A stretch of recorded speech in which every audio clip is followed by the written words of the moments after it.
This news is brought to you by Purnima banquet hall Bilaspur. Himachal Pradesh के जिला बिलासपुर में 4000 फीट की ऊंचाई पर स्थित विश्व विख्यात शक्तिपीठ श्री नैना देवी में अगर जल्द पहाड़ों की खुदाई का कार्य बंद नहीं किया गया तो जोशीमठ की तरह आने वाले समय में ये धार्मिक स्थल भी भूस्खलन की चपेट में आ जाएगा। शक्तिपीठ पर 1978 में भारी भूस्खलन हो चुका है, जिसमें इस धार्मिक स्थल का बस अड्डे के पास की दुकानें, आसपास के मकान और ऊपर पहाड़ी पर मकान चपेट में आ गए थे। उस समय भूविज्ञानियों ने श्री नैना देवी की पहाड़ी को डेंजर जोन घोषित किया था। रामलाल ठाकुर ने कहा कि मंदिर के आसपास की पहाड़ी से तो छेड़छाड़ बिल्कुल नहीं करनी चाहिए थी। रामलाल ठाकुर ने ये भी कहा कि पहाड़ी से नीचे रेलवे का कार्य चल रहा है, उसमें सुरंगें बनाई जा रही हैं, जिससे भी आसपास के पहाड़ों को खतरा पैदा हो गया है। उन्होंने कहा कि कांग्रेस सरकार सत्तारूढ़ हो चुकी है और अब इस पहाड़ी पर सभी खुदाई के कार्यों को जल्द से जल्द बंद कर दिया जाएगा। 78 के बाद तो थोड़ी सी स्टेबिलिटी भी आई थी, लेकिन ज़्यादातर जो भूस्खलन हुआ था ये 77 और 78 के बीच में हुआ था, और उसमें एक नैना देवी का हिस्सा, यहाँ तक कि जो नैना देवी टाउन है उसका हिस्सा भी जो है वो उस डेंजर जोन में मकान जो है वो स्लाइड होके चले गए थे। गवर्नमेंट ने उनकी रिहेबिलिटेशन का काम चलाया, उनको अल्टरनेटिव साइट दी, कईयों को दी, कईयों को नहीं मिली। लेकिन उसके बाद ये हुआ कि जब जियोलॉजिकल डिपार्टमेंट ने जो सर्वे किया, उस सर्वे के मुताबिक जो रिपोर्ट म्यूनिसिपल कमेटी में डिस्ट्रिक्ट एडमिनिस्ट्रेशन में पड़ी है, उन्होंने कहा था कि नैना देवी जो है वो उसका एक हिस्सा जो है वो डेंजर जोन में है। यहाँ पे कोई बड़ा जो है वो कंस्ट्रक्शन या मैं कहूँगा कि भूमि कटान जो है वो नहीं होना चाहिए, जिससे आने वाले समय में जो म्यूनिसिपल कमेटी नैना देवी है या उसके जो सराउंडिंग के एरिया में जो ग्राम पंचायत के एरिए हैं वहाँ पे उसका फ़र्क नहीं पड़ना चाहिए। जो पैसा पड़ा हुआ है उसको खाने के लिए पूर्व सरकार ने ये जो आधारशिलाएं रखी, उन आधारशिलाओं के बारे में मैंने पहले भी कहा कि इसकी जुडिशरी इंक्वायरी होनी चाहिए कि कारण क्या है कि जिस जगह को आपने अनसेफ डिक्लेयर किया हुआ है, लोग उजड़े हैं, टोपा तक उसका प्रभाव पड़ा था।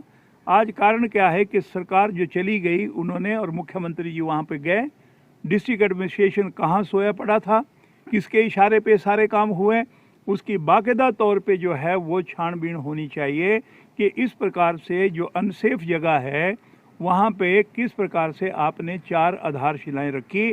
इसकी मैं कहना चाहूँगा कि जुडिशरी इंक्वायरी हो, ताकि सबको पता लग जाए कि कौन आदमी है जो नैना देवी के खजाने के ऊपर डाका डाल रहा है। आज जोशीमठ की बात हो रही है, मैं ये कहना चाहूँगा कि जोशीमठ में तो नीचे से और भी प्रोजेक्टों के काम चले हुए हैं, लेकिन हमारे यहाँ पे जो है ना रेलवे लाइन का काम है वो ठीक नैना देवी से नीचे है, 4 लेन का काम है वो और किनारे पे है।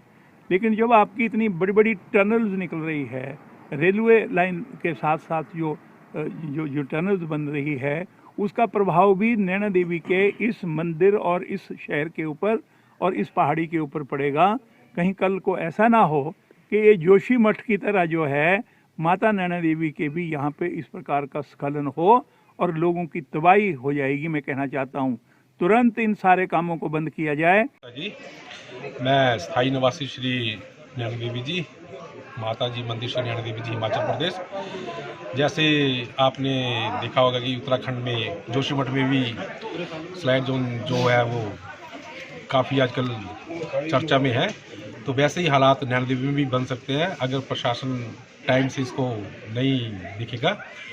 मैं वार्ड नंबर 3 में रहता हूँ, तो वार्ड नंबर 3 के आप आसपास पहाड़ी में देख सकते हैं पानी की कोई निकासी नहीं है, और यहाँ पहले भी 1978 में फ्लाइड हुआ था, जिससे वो काफ़ी सारा पहाड़ी गिरी थी और सब काफ़ी नुकसान हुआ था, लेकिन माँ की कृपा से तब जान माल की नुकसान नहीं हुआ था।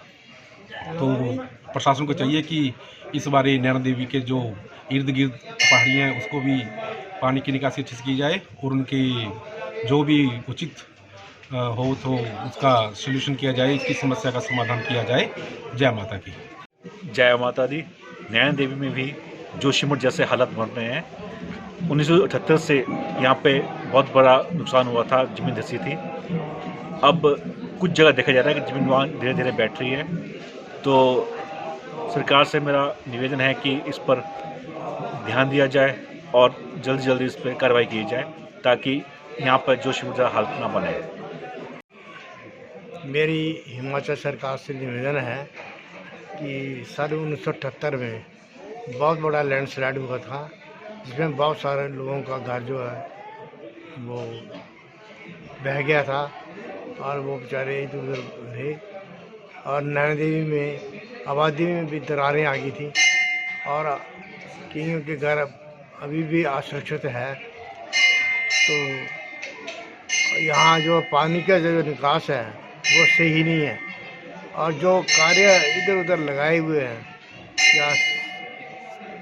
या पहाड़ी खोदा जा रहा है इसको बंद किया जाए ताकि कोई ऐसा हादसा ना हो जैसे कि अब उत्तरांचल में हुआ है और वहाँ ज्योति मठ जो है वो भी असुरक्षित हो गया है। इसी प्रकार नैना देवी के आबादी का भी और साथ में जो लोग यहाँ रह रहे हैं जिनके दुकानों में दरारें रही हैं तो उनका भी देख रेख करके सुरक्षित किया जाए। सन 1978 में नैना देवी में एक बहुत बड़ा जल आया था। लैंडस्लाइड, बहुत बड़ा लैंडस्लाइड यहाँ पर हुआ था। उसमें सैकड़ों परिवार जो है यहाँ पे प्रभावित हुए थे। उसके बाद जोलॉजिकल डिपार्टमेंट ने यहाँ पे सर्वे किया और उन्होंने अपनी रिपोर्ट दी। उस रिपोर्ट में उन्होंने कहा कि ये सारा जो पहाड़ है वह जर्जर पहाड़ है, इस पे ओवरलोडिंग ना की जाए, क्योंकि जो 1978 में जो लैंडस्लाइड हुआ था मैं और मेरा परिवार भी उसमें प्रभावित हुआ था। हमें रातों रात अपने मकान छोड़ करके वहाँ अन्य जगह पे जाना पड़ा था, परंतु उसके बावजूद आज की तारीख में पिछली जो सरकार थी उसने नैना देवी के अंदर इतने ज़्यादा कंस्ट्रक्शन किए और इतनी ज़्यादा प्रपोजल बना दी जिससे कि नैना देवी की पहाड़ी पर जो है बहुत ज़्यादा भार पड़ेगा। और हाल ही में जो उत्तरकाशी में जो हादसा हुआ है और उसमें सैकड़ों परिवार जो उसमें प्रभावित हुए हैं, वहाँ की जो ज़मीन धंस गई है, उसका मेन कारण यही बताया जा रहा है कि यहाँ पे इस पहाड़ी पर जो है ओवरलोडिंग हुई है, इस पे बहुत ज़्यादा कंस्ट्रक्शन हुई है।